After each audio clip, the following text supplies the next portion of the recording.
What's going on, guys? Bladezilla here, and today we're taking a look at this stunning Shirogorov Q95.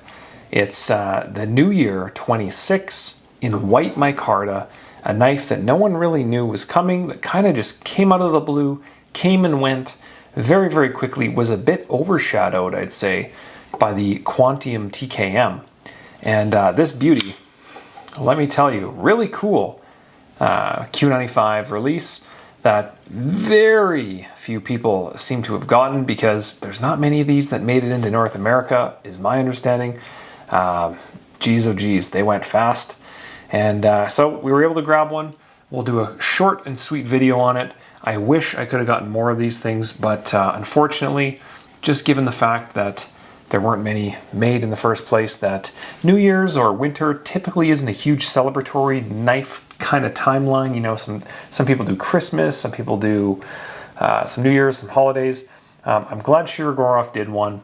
It looks fantastic, but typically you kind of see more on the Halloween side. That's kind of the knife celebration holiday, I'd say, just because, well, things are, you know, that's kind of the time of the year for, I guess, stabby type instruments, I suppose.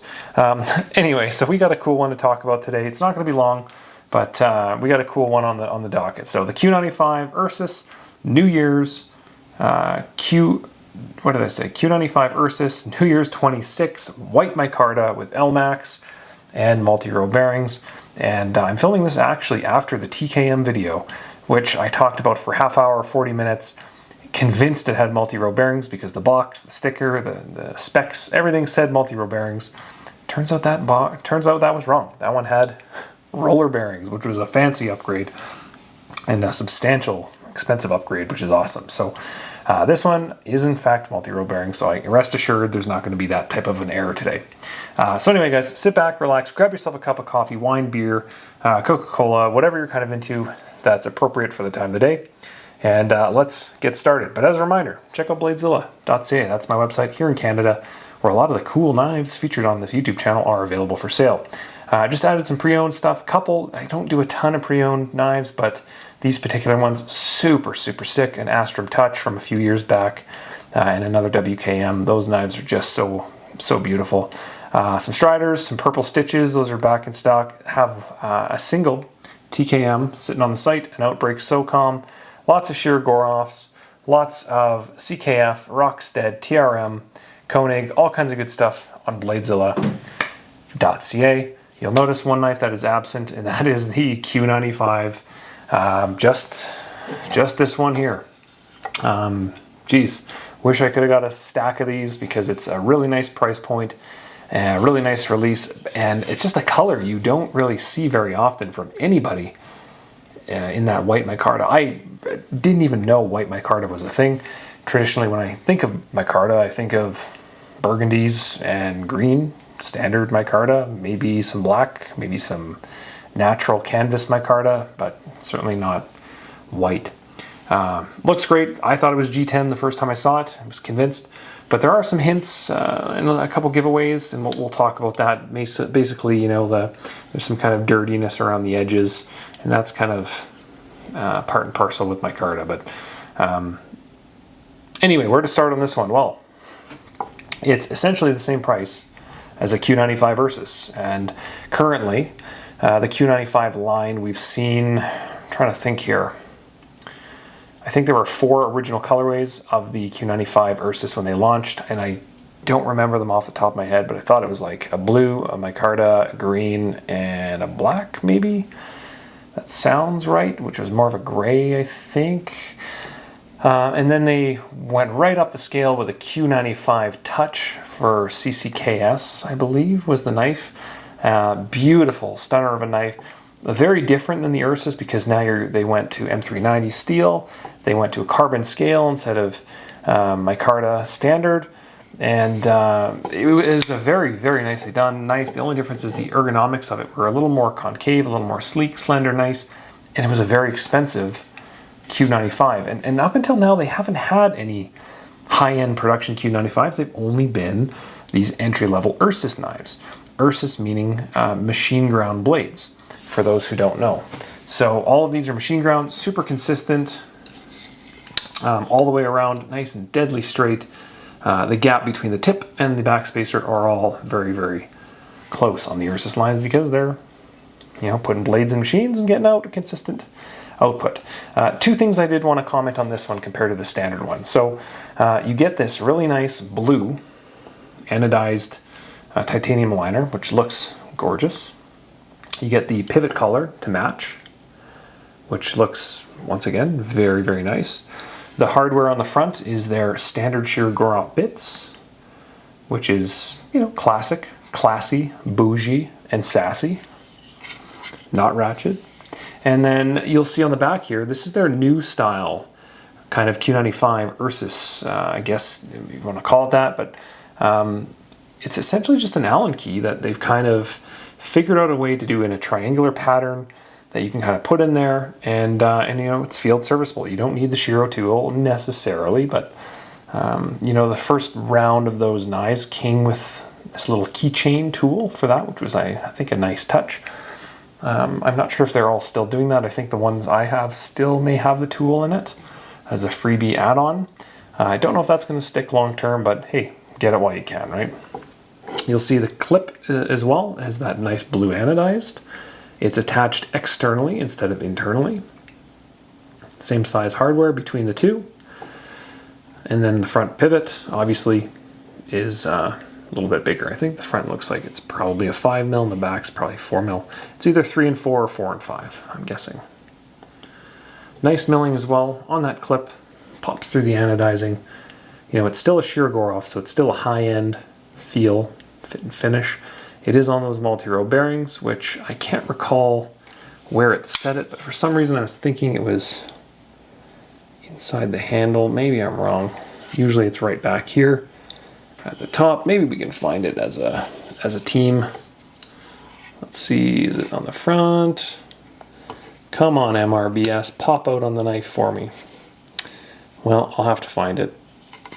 I feel sometimes like I don't handle enough Shirogorovs, even though I handle hundreds of them. Yeah, maybe it doesn't say it. I could have sworn it did though. So it will say it somewhere. I'm just blind. Okay, well, it's MRBS is going to be stamped on there somewhere. I'll find it and I'll, you know what? I need to know. I'll find it and then I'll let you know here. Well, I'm not that blind, but I am a little blind. It's just behind the pivot, right on the inside here. Usually it would be back kind of in the middle here, and that's where I looked. But it's below the beveled flipper tab kind of spot just in front of the pivot. So I can rest easy and sleep easy tonight knowing I found it. Okay, we're all good. Aside from the fact that this is, you know, essentially a Q95 Ursus, just in cool, white, wintry 2026 scales, pretty awesome. You get this bead on the back that's probably on the secondary trading for somewhere around $200, which is shocking, but you know, it's the Shirogorov bear wearing a scarf, and if you're in Canada, we call that a toque. In the US, they call it a hat, a winter hat or a wool hat or whatever, but to me, it looks like a Santa hat and a scarf. So I love that, and this was probably, you know, a lot of people's attraction towards this knife was this really cool and very rare bead that it comes with. Yes, it comes with the matching white twine that it kind of goes with, and on the back, I believe it's just a Shirogorov. Oh, it's different. Normally this is a Shirogorov hardware bit, but I guess they match the Ursus thing. That's kind of a nice little touch. I didn't know that. Cool. But you get this cool bead, and I love details like this because, you know, there's people that will collect these beads themselves individually. And I've always said this, any special edition knife, never cut these off, unscrew them, and keep them all together as a nice package because, you know, they're almost guaranteed to be worth something one day.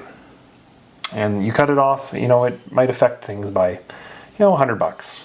So, but yeah, that bead certainly will be worth it because Shiro, and even the time I've been running the store, I don't even know if I can remember a winter collaboration or a special edition or any winter specific release or Christmas release. It's always been Halloween or show knives. So kudos to Shiro. I love winter stuff, and you know, maybe this is a sign of things to come. I would love to see more, you know, cool, timely releases on things like this. That it doesn't have to be this, you know, 100, 200 piece batch. I believe there's only 50 pieces of these, which is less than a custom division knife at an entry-level price point type knife. I really think that, you know, it keeps the demand up high, releasing these types of knives. So it's cool. As well, it's got a full backspacer on it, which is awesome. It kind of reminds me of the F3 Alatexes that they did, with the flat top with a little bit of milling down the back here to kind of pinch in towards the end. You still have that lanyard hole built into the backspacer, which is an awesome touch because from the side there's no hole on the knife. So cool. The milling on that white micarta is fantastic as well. It's high-end Shirogorov work. There's no beating around the bush. It's the Quantium kind of pattern, and just looks really good, you know, kind of coarser towards the front pivot and finer towards the back hardware. Really quite nice. Everything on the knife balances nicely. You know, everything from the bead to the clip to the liners to the pivot collar, it's all just really nice. I believe it's an LMAX blade. Did I say that already? It should be, yeah, LMAX on the back, which is, you know, a really nice blade as well. Doesn't get a whole lot of hype anymore, but it's a name brand blade instead of Chromax, which is always a good thing, I feel like, lately. So overall, just a really nice knife. And I do want to say this, and I'll do some comparisons. I never show the boxes Shirogorovs come with, because usually they're pretty lackluster. In this case, I just have to show the box, okay? This is just so cool. It's the standard Shirogorov box, but in Christmas red. Look at that. How cool is that? You know, this could be something, honestly, if you're listening to this Shirogorov, which I know you're not, but if you did want to listen, I would love to see more cool boxes like this, just to keep things kind of cool. You know, if you're a collector, you'll have a number of boxes in, you know, on your shelf or your wall or your toolbox, or if you're lucky enough, in a safe or something. And it's cool to be able to be like, oh, that's the Q95 New Year's box because it's red. You know, and it's the only box. You know, I've got tons of Shirogorovs behind me. This is the only red box I have. That's cool. I love it. So even if it's not for the box, even if it's not for the bead, super cool collectible little piece. Okay, now let's go into some other knives that are kind of, we'll do some quick flyby comparisons, because why not? So here is the Shirogorov Hattie. Hattie meaning it's an F95 half tie, half tie, and that's what that means. Super cool knife.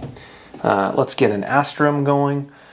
And I'm debating myself right now as I film this. I got that Astrum Touch in on consignment, and I'm really thinking I might buy it because that's the one that got away. I wish I kept an Astrum Touch, and but anyway, there's a standard Astrum, boring standard M390 production Astrum, not an Astrum Touch. Maybe it will be an Astrum Touch soon, we'll see. Let's find a Quantum here if I can. My Monkey Edge frag pattern. Oh, dropped, looks like I knocked the microphone with the edge of something. So there is your sorry, Quantum, yeah, I guess it's Quantum Ursus, but a Monkey Edge frag. Quantum, really cool knife. Single row bearings on that one, old school.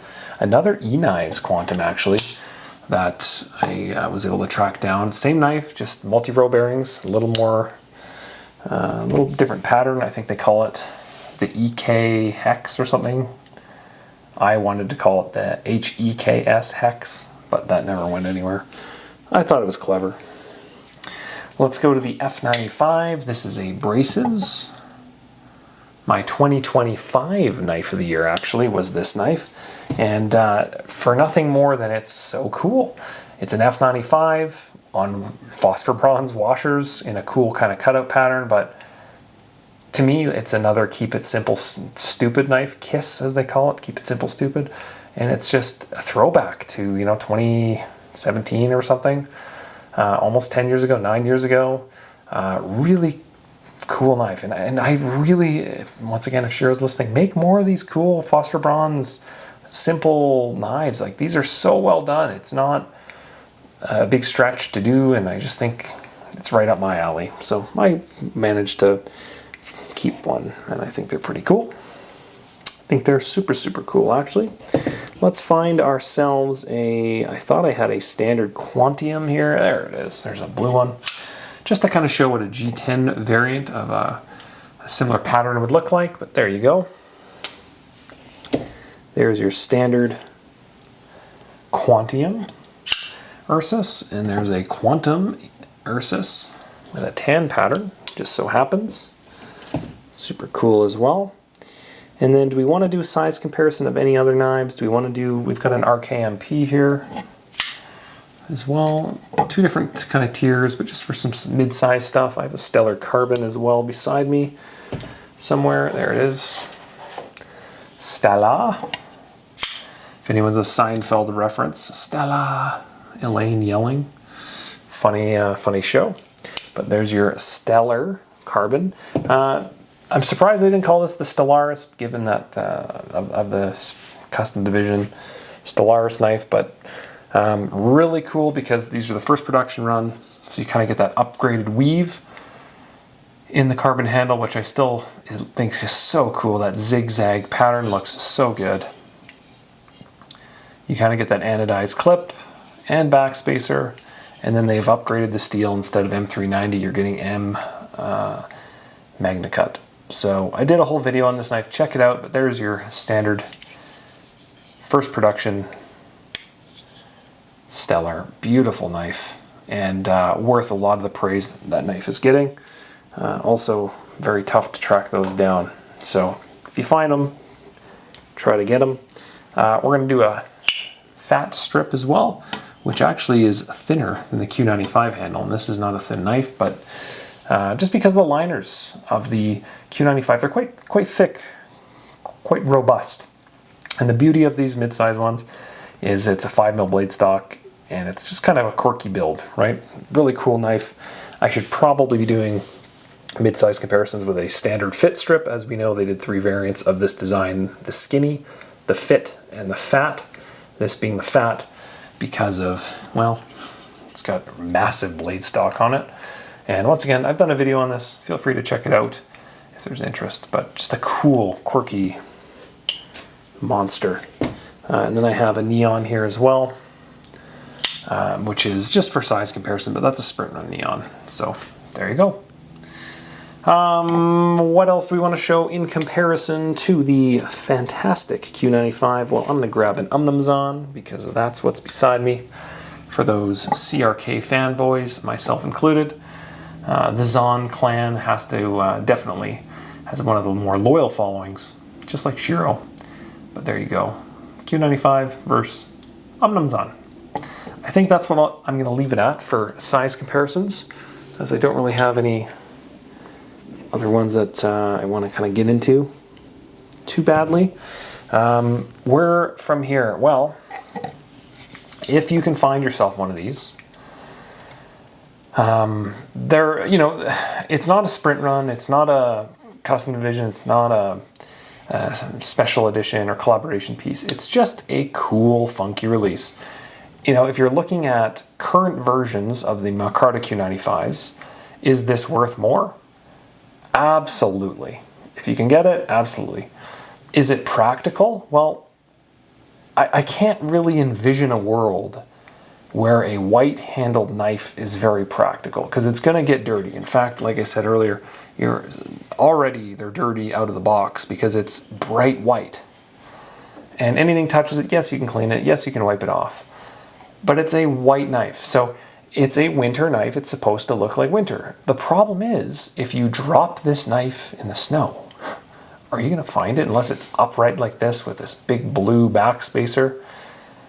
I don't know if you're finding this too easily. If you're out skiing or something, cross-country skiing, and you drop it in the powder and it's got a little bit of the handle exposed, it's going to blend right in. Which, if you remember, geez, years ago now, Shiro did a couple hunting. I think they did like an F3 outdoors knife and a 111 outdoors knife. and they did green with massive orange stripes on it, or massive orange accents or highlights to it. And the logic there is, if you drop that somewhere out in the woods, you'll see it, you'll find it. It's not going to blend in like a, a camouflaged knife, or maybe even some of these SOCOM Outbreak handled material stuff. So is this a practical knife, being white, and it's right now in Canada, it's snowing like crazy? I could throw this out in the backyard and I honestly won't find it. So I don't think it's super practical that way. Is it cool? Absolutely it's cool. The bead itself, that's got to be worth a few $100s on the secondary market as it sits right now. They're going to be hard to find. Otherwise, it's still your classic Q95 in terms of robust execution. It's a really fat-handled knife, much like a F3, right? An F3 standard model. It's a fat knife. There's a lot of material here, so the big-handed guys, myself included, with extra large gloves, you can kind of see, well, I've got a room for another finger on there, and I could wear a work glove and not have any problems carrying this guy. Ergonomically, it's still a Shirogorov Quantum or Quantium style ergonomic to the handle, so nice sweep behind the pivot, and then a relaxed kickback behind. So really just a really overall nice feeling knife. The question is, will you be able to find these? My gut says they're going to be hard to find. Really hard to find. And I didn't expect this, because we're filming this right now in January, early January 2026, just after the release of, like I said, there was a R1 Invitational show that the TKM, I think, stole the show for this knife from Shiro. A lot more of those available, roller bearings, etc., all kinds of wicked features on that. And I'm not seeing any of these floating around. I'm really not seeing any. And in January right now, I think, I'd have to check, but I think I'm still, I think I might have one, maybe two of the Halloween. I think those are Quantiums or Quantums, I can't remember. I think they're Quantiums. Really cool, that'll heat back up next summer. People love Halloween editions, they love the bead. But just from Shirogorov, they haven't done a whole lot of winter special editions, or whatever you want to call them, or winter editions. So I just think that's so cool that we finally got one. And next year you do an Instagram short of you flipping this knife in front of your Christmas tree with a cool Shirogorov bead with the hat and the scarf. It's going to be unique. So I think they're going to do well. I think they're going to really do well. But anyway, guys, I think I've blabbed on for probably 20-25 minutes, and I'm sorry. I was really hoping this would be a short video, because it is essentially a standard Q95 with a bead on it and some cool accents. But sometimes I kind of get lost in comparing knives and talking blades and looking at things, and it's just a cool knife. And just came out of nowhere. Absolutely. And I remember reading in one of the Reddit threads, someone was like, why doesn't Shirogorov do a Christmas theme, or why don't they do a winter theme, or whatever? And it kind of hit me. It's like, yeah, why don't they do a December release when we do? Halloween is one day, and we get a Halloween knife almost every single year. A holiday knife would be really cool. So let me ask you this, guys. If you were to design a holiday knife for 2027, so a year from now, and you were telling Shirogorov, and for some reason they were watching this video, A, what knife would you do? And what feature, or I guess, and B, what features would you give the knife? Knowing that now the way they're thinking a New Year's knife is white for snow, ice, so there's blue for the collars and liners and clip and bead, right? Ice and snow, that's the knife theme. How would you do it? Would you do carbon? Would you do aluminum? Would you do titanium? Would you do a mix, a Hattie maybe? Would you do it like a Hattion? Like how would you kind of do it? What would your ideal configuration be? I'll tell you what mine would be. And this is me blabbing on. So there's not many people that have made it this far. Give me an F95, because that's, I think, becoming one of my more, I really like the F95 platforms overall. Give me a Thai F95 with some cool winter milling. Snowflakes, maybe even like a mountain range on it would be cool. I know there was a neon that was released in the, I think the European market or somewhere outside of North America that came out with a really cool forest type pattern on a neon, which I'm going to try to find that knife. It's just so cool. Imagine that kind of with a winter pattern on it, on an F95 Thai. That for me would be super cool. And then maybe even, make it a beefy one with, like the icebreaker. Do like a throwback to an icebreaker knife with a nice thick blade stock on it. Big Thai milling. I love that icebreaker. Another knife that I wish I could find again. Oh, too many knives. Not enough time. And as always, we sit here and think about the ones we've missed, and the ones we've let go, and the ones we should have kept. And here I am thinking about an Astrum Touch that's available now that I want to buy. So, anyway, I think I'm going to leave you on that, guys. Check out bladezilla.ca for more on, I'll have at some point some of these coming through, as well, Instagram, TikTok, Threads, Facebook, pretty accessible. I love chatting blades. It's first and foremost a passion, and secondly a business, but the passion for this stuff is so cool. And love that I get to chat with you guys and do some cool videos a couple days a week on these long formats where, what you see is what you get. Just having fun, talking blades, getting to know each other. So there you go. Appreciate you guys as always for stopping by. And I guess we'll catch you on the next one. Peace, guys.